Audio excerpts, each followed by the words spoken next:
What is this? Why does it? Why? What? What is that? I'm just... Oh my. We might just have to roll with this. We're having a really bad hair day. We're gonna roll with it.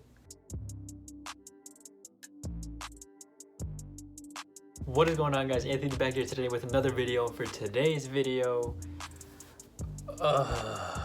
I'm running out of ideas. I'm gonna be honest with you guys. I'm running low, real low. We're reacting to something again. I don't even want to be a reaction channel, but I guess this is what we're coming to as of right now. So for today's video, we're gonna be looking at the top 10 most brutal torture methods ever in the whole of mankind, I guess.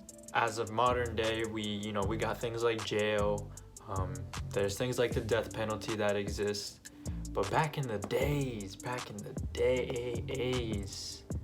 we as humans we did it some outrageous things. You hear in like the history books or just things like that, maybe in school or maybe just online, of the things that were definitely outlandish and a little extra. Anyways, guys, we're just gonna hop into the video and let's just get right into it. All right, now as you guys see, we're on the video 10 most brutal torture methods. It's by Top Trending, back from 2015. Okay, if you want to go check out the original video, obviously you're gonna hear me talking over it, and you just, without me in it, go check out their channel, go check out the video itself, and let's just let's get into this. Oh, damn, that's loud. That was loud. My fault. Top Trending presents 10 brutal torture methods. This is kind of scary. I don't know if I like that. Necklacing is a horrific torture that involves forcing a rubber tire filled with gasoline around a victim's chest and arms, and then setting it on fire. The victim may take up to 20 minutes to die, suffering severe burns in the process. In South Africa, Nigeria, and India, necklacing was a common sentence carried out by angry mobs to punish suspected thieves and rapists in the 1970s and 80s. Brazilian drug lords are also known to have necklaced their enemies, most notoriously the journalist Tim Lopez in 2002. After he was kidnapped by local drug dealers, his hands, arms, and legs were severed with a sword while still alive. They then stuffed his body in gasoline-filled tires and set it on fire. Gasoline? Oh God, imagine burning alive. The bone-snapping, ligament-tearing torture device known as the rack is this one of medieval the stretching Europe's one? favorite interrogation platforms. Essentially, it is a table that has two rollers on either side. The victim's ankles are fastened to one roller and the wrists are chained to the other. A handle and ratchet mechanism attached to one of the rollers is used to gradually increase the tension on the chains, inducing excruciating pain. Oh my God, you're just being stretched out. Are dislocated and eventually separated. Oh, I can feel that. And then you just know. Popping noises made by snapping cartilage, ligaments, or bones. Muscles are stretched to the point that they lose the ability to contract, rendering them useless. Jesus Christ. Rat in a bucket? Rats will do anything to escape an uncomfortable situation. Oh God. And torturers use this knowledge to their advantage They in their put it in their butt? A pottery bowl filled with rats are placed open side down on the naked body of a prisoner. Red-hot charcoals are then piled on top of the bowl, effectively heating up the pot and making it unbearable for the rats. The rats' only way out is to oh hell no. the very Oh hell no. victim in an attempt to escape the heat. In one documented occasion, during the Dutch revolt in the 16th century, a prisoner of war endured this torture. After the rats ate through his flesh and scratched at his intestines, the hot coals were then inserted into his stomach, scalding his internal organs. I can't. That was... Hold on. Can we process that?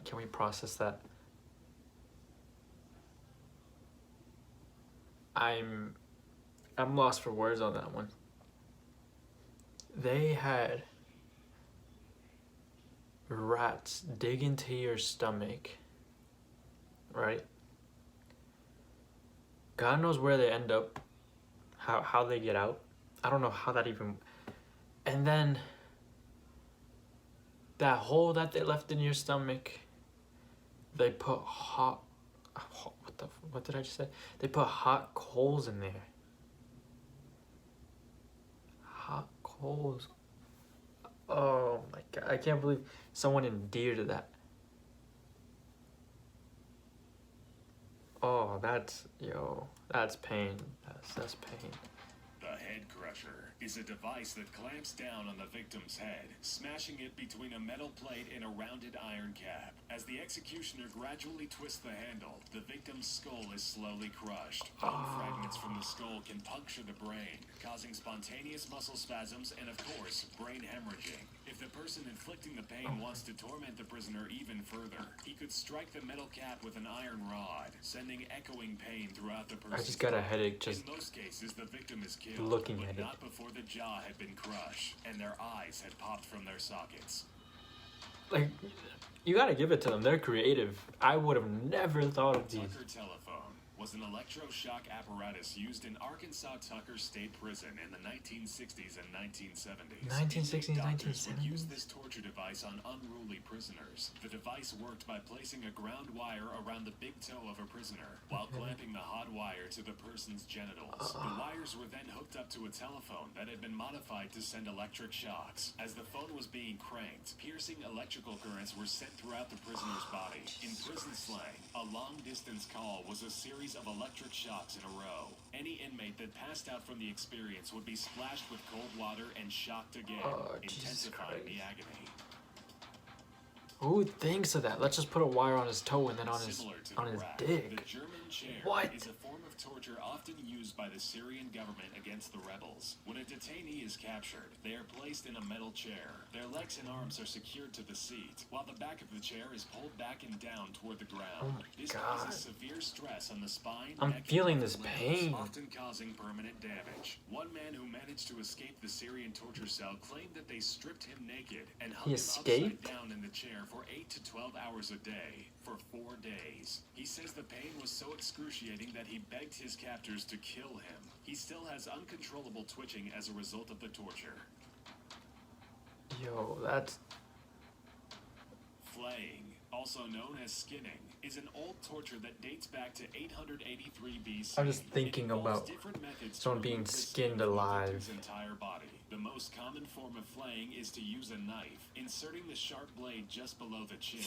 The cuts start at the face and work all the way down to the toes. In some cases, the skin would be taken off in small sections and be performed slowly until completely done. What's left is a still living person with exposed muscles, ligaments, and bones, but the face skin still intact. A person could live a few hours, up to a day, after the Jesus skin removal Christ. process. Another method involves Imagine that being burning. severely sunburned and then Oh my having God. the skin peeled off. Lastly, captives would be placed in large cauldrons with only their heads sticking out. Oh my Then God. hot scalding water or oil would be poured inside, boiling their skin away.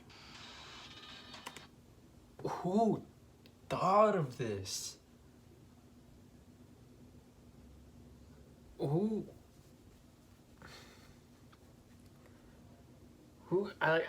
I've heard of the skinning thing. People take off like people's faces. And then but they didn't even take off the face. They took off the whole body. And I'm like, okay, that's bad enough, right? But then they put them in boiling hot whatever. Imagine when you get a little cut and you have to clean it with alcohol and that burning. Oh God. I can't do this video. For some reason, every time they explain something, I physically feel it. Like that back one, I literally felt my back just go, like, I don't even know. Oh God. Oh, why is this video hitting me so hard? Impalement? Impalement was and is one That's of the the most stick. gruesome ways of dying imaginable. The arms and legs are strapped to the ground by pegs, rendering the person immobile. Okay. A large oiled wooden stake is gradually forced into the body. usually into the anus. They made sure that the stake wasn't too sharp, or the victim might die too rapidly from shock. There were many instances where victims were impaled through other bodily orifices, or through the abdomen or chest. Infants were sometimes impaled on the stake, forced through Babies? their mother's chests. When the pole was then raised upright, the victim was left to slide down the pole with their own weight. It could take the victim up to 3 days to slowly die. This method of torture dates back to 1772 BC, but was made famous by 15th century Romanian Vlad the Impaler. Bram Stoker's 1897 novel Dracula was inspired by Vlad's name and reputation. Recorded instances of impalement are as recent as 1919, during the Armenian genocides. Imagine that.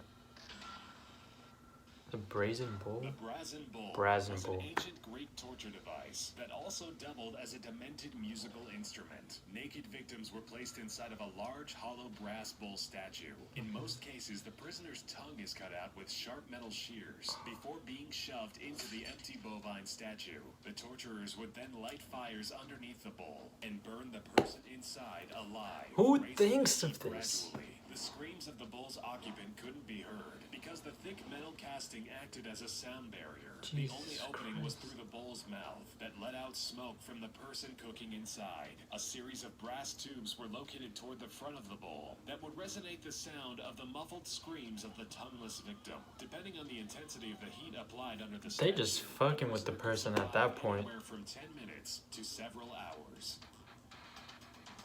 They used your screams as music. The Judas cradle was a pyramid-shaped seat that a prisoner would be forced Oh, to you sit sit on it. The victim would be raised over top of the structure with the aid of ropes and a harness. As the person is lowered down, the top of the pyramid would be lined up to enter the anus or the vagina and cause unimaginable pain and discomfort. God. The feet would be bound together so that if one leg moved, the other one would too, enacting more pain. Yeah. The subject is tortured by intense pressure and stretching of the orifice, eventually succumbing to tears in muscle tissue. Torturers would prolong the interrogations by raising the victim off of the seat overnight and then continuing the putting it torture back. the next Oh my morning. God. If the victim didn't die from shock, exhaustion, or impalement, they could have died from infection, as the Judas cradle was rarely cleaned between tortures. Ew.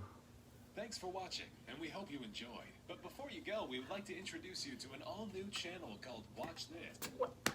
How are you gonna get so deep on me and so demonic type? And then you're just gonna act like we just didn't witness that together. Oh no. All right, we just witnessed that together. That I don't know why that video hit me so hard. Every time they described something that a person would feel, like a certain area, I genuinely felt like a pain there. I was just imagining that on me. I don't know why. Oh, some of those things were just... You know what? If they had shit like that now, nothing would literally happen at all. People would just be too scared. Imagine just... Those are the things you have to deal with every crime. We'd be crime free. Anyways, guys, I hope you guys, I guess, enjoyed today's video.